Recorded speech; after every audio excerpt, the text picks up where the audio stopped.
My sincere greetings to one and all. Today we'll study a lesson for the students of 9th class from their book Beehive. The title of the chapter is The Sound of Music. और इस chapter के दो अलग अलग parts हैं. First part is Evelyn Glennie listens to sound without hearing it और दूसरा part है द शहनाई ऑफ बिस्मिल्लाह खान. तो इस वीडियो में हम पार्ट फर्स्ट करेंगे. Evelyn Glennie listens to sound without hearing it, and this chapter is composed by Ottawa-based writer and broadcaster Deborah Cowley. Now, एक बार आप टाइटल को देखिए. Evelyn Glennie listens to sound without hearing it. अब ये जो title है ये अपने आप में ही कितना इंटरेस्टिंग है. देखिए कि एवलिन ग्लेनी जो है वो साउंड यानी आवाज को सुनती है बिना उसे सुने. तो बिना उसे सुने कैसे कोई आवाज सुन सकता है? Let's find out. But before we proceed with the chapter, let's discuss. God may have taken her hearing, but he has given her back something extraordinary. What we hear she feels far more deeply than any of us. That is why she expresses music so beautifully.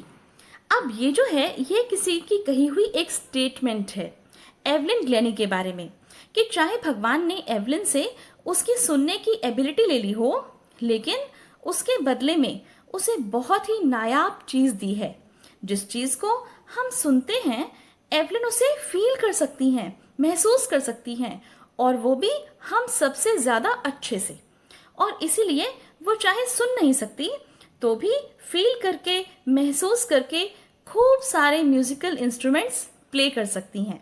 तो ये कहानी है ऐसे इंसान के बारे में जिसने फिजिकली डिसेबल होते हुए भी, यानी शारीरिक रूप से उसमें कमी थी, तो भी उसने जीवन में सफलता हासिल की. तो ये जिस इंसान के बारे में है, अब उसका नाम तो आप जानते ही हो. जी हाँ, एवलिन ग्लेनी. और उनकी फिजिकल डिसेबिलिटी क्या है? डेफनेस, यानी शी कुडंट हियर, वो सुन नहीं सकती थी. तो आप सोचिए कि जो इंसान सुन ही नहीं सकता वो एक बहुत ही फेमस म्यूजिशियन, यहाँ हम इसे बोलेंगे परकशनिस्ट. अब परकशनिस्ट क्या है? परकशनिस्ट का मतलब होता है डिफरेंट म्यूजिकल इंस्ट्रूमेंट्स, जैसे तबला हुआ, ड्रम, जाइलोफोन, गिटार, ये सब बजाने वाला. तो एवलिन ग्लेनी एक वर्ल्ड फेमस परकशनिस्ट हैं. आइए देखते हैं कि एवलिन की ये जो जर्नी है ये कैसे स्टार्ट हुई, इसमें क्या क्या अप्स एंड डाउन्स आए, और वो क्या चीज थी जो इसके पास थी जिससे वो इतनी सक्सेसफुल हो पाई डेफ होते हुए भी. तो एवलिन ग्लेनी एक स्कॉटिश गर्ल थी. चैप्टर के बिगनिंग में वो 17 ईयर्स की हैं, but she looks small and thin. She is standing on the train platform waiting for the train. और जैसे ही ट्रेन आती है वो उसकी आवाज नहीं सुन पाती, सुन नहीं सकती, लेकिन उससे जो वाइब्रेशंस आती हैं उन्हें वो महसूस कर पाती है.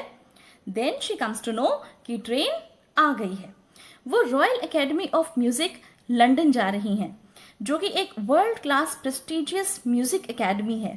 वो थोड़ी नर्वस हैं और एक्साइटेड भी, क्योंकि शी बिलोंग्स टू स्कॉटलैंड, जो कि इतना एडवांस्ड नहीं है जितना लंदन है जहां वो जा रही है.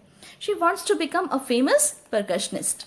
अब एवलिन ग्लेनी का जो लॉस ऑफ हियरिंग है वो ग्रेजुअल था, यानी उनकी जो सुनने की शक्ति है वो शुरुआत में ठीक थी, लेकिन धीरे धीरे कम होती चली गई.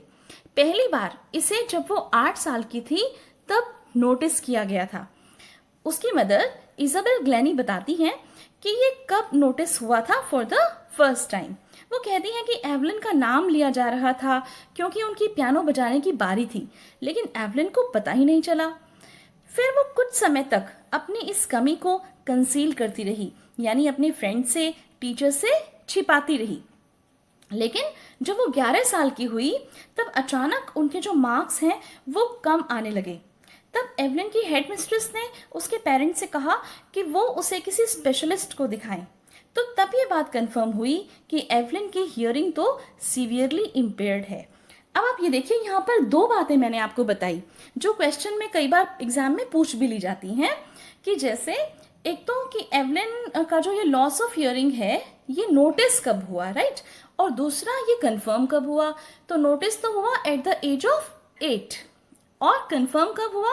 जब उसकी मदर उसे हेड मिस्ट्रेस के कहने से कहाँ ले गई? स्पेशलिस्ट के पास ले गई। तब पता चला, ये कंफर्म हुआ, ओके, कि उसकी जो हियरिंग है वो तो सीवियरली इम्पेयर्ड है। तो आप ध्यान रखेंगे, नोटिस और कंफर्म, इन दोनों में एज का जो डेटा है ये कई बार एग्जाम में पूछ लिया जाता है। 8 years notice and 11 years confirm. तो जब ये पता चल गया कि उनकी हियरिंग तो सीवियरली इम्पेयर्ड है, तो उन्हें ये सलाह दी गई कि वो उसे डेफ बच्चों के लिए जो स्कूल होते हैं, मीन्स बहरे बच्चों के लिए जो स्कूल होते हैं, वहाँ पर ले जाएं।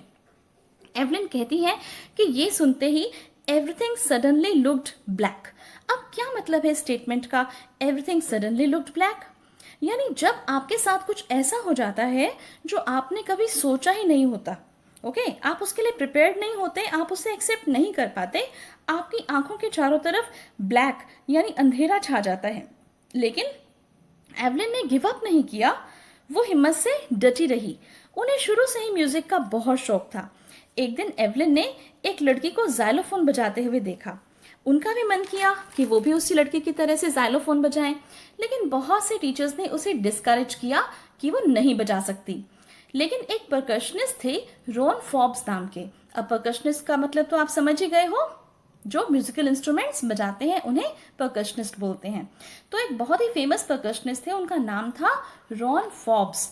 उन्होंने एवलिन के पोटेंशियल को महसूस किया।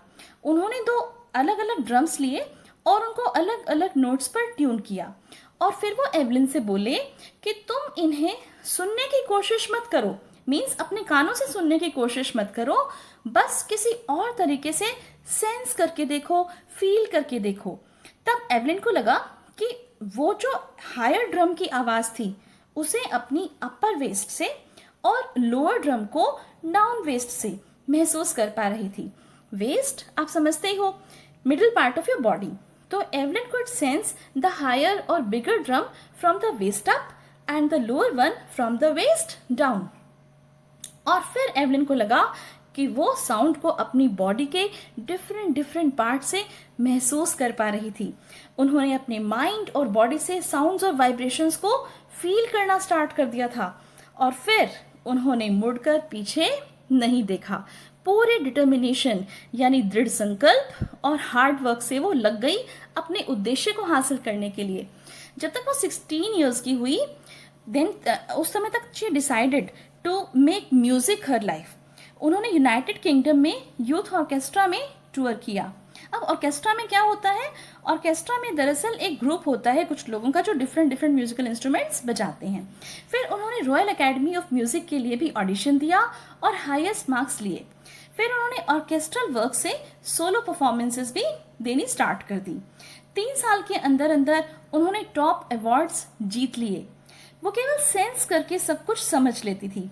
वो कहती हैं कि men with bushy beards give me trouble, यानी जब वो किसी ऐसे इंसान से बात करती थी जिसकी बड़ी दाढ़ी होती थी, तो वो थोड़ी परेशानी महसूस करती थी उसकी बातों को समझने के लिए, क्योंकि बुशी बियर्ड की वजह से वो जो इंसान की जो लिप मूवमेंट है, मीन्स जब उसके होंठ हिलते दिखते हैं कि वे क्या स्वर वो बोल रहा है, क्या आवाज़ वो दे रहा है, तो वो उसे नहीं देख पाती थी। वो फिर कहती हैं कि अकेले सिर्फ लिप मूवमेंट से ही नहीं, बल्कि पूरे फेस को देखकर वो सामने वाले पर्सन की बात समझ पाती है, स्पेशली उसकी आईज को देखकर। अब एवलिन की जो स्पीच है, यानी कि उसकी जो आवाज़ है, वो बिल्कुल साफ है। She can speak easily and clearly. वो स्कॉटिश के साथ साथ फ्रेंच और बेसिक जापानीज भी बोल लेती हैं। वो म्यूज़िक को अपनी पूरी बॉडी से सेंस कर पाती हैं, अपनी स्किन से, चीक बोन से, इवन अपने बालों से भी। जाइलोफोन बजाते समय वो अपने फिंगर टिप से उसे महसूस कर लेती हैं। यदि कोई वुडन प्लेटफॉर्म हो तो नंगे पांव उसमें से गुजरने वाली वाइब्रेशंस को वो फील कर लेती हैं। 1991 में उन्हें Royal Philharmonic Society's prestigious soloist of the year का अवार्ड मिला था। वो खुद को एक वर्कहोलिक कहती हैं, मीन्स उन्हें काम करने का नशा है। She can't stop to work. वो प्रिजन्स में और हॉस्पिटल्स में भी परफॉर्मेंस देती हैं और यंग म्यूजिशियंस की क्लासेस भी लेती हैं। वो डेफ बच्चों के लिए एक शाइनिंग इंस्पिरेशन है। तो इस तरह से एवलिन ग्लेडी ने छोटी सी एज में वो सब पा लिया है जो उसकी एज से डबल एज वाले लोग भी हासिल नहीं कर पाते, और वो उन सब के लिए जो हैंडीकैप्ड है एक बहुत ही बड़ी इंस्पिरेशन है, प्रेरणा है। अब जो स्टोरी का थीम है तो ये बहुत ही सिंपल है। देखिए, स्ट्रॉन्ग डिटर्मिनेशन और विल पावर से आप कुछ भी हासिल कर सकते हो। Message imparted by the chapter, it is also very clear कि चाहे कितनी भी हार्डशिप्स या बाधाएं आपके रास्ते में आए, लेकिन आप दृढ़ निश्चय और कॉन्फिडेंस यानी आत्मविश्वास से, मेहनत से अपने उद्देश्य को प्राप्त करने में लगे रहते हो तो आप जरूर अपने लक्ष्य को प्राप्त कर लोगे। तो इन्हीं बेस्ट विशेस के साथ this was the first part of the Sound of Music. Thanks a lot for watching the video, but don't forget to like the video, share it with your friends and subscribe to my channel. Thanks a lot for watching. Thank you.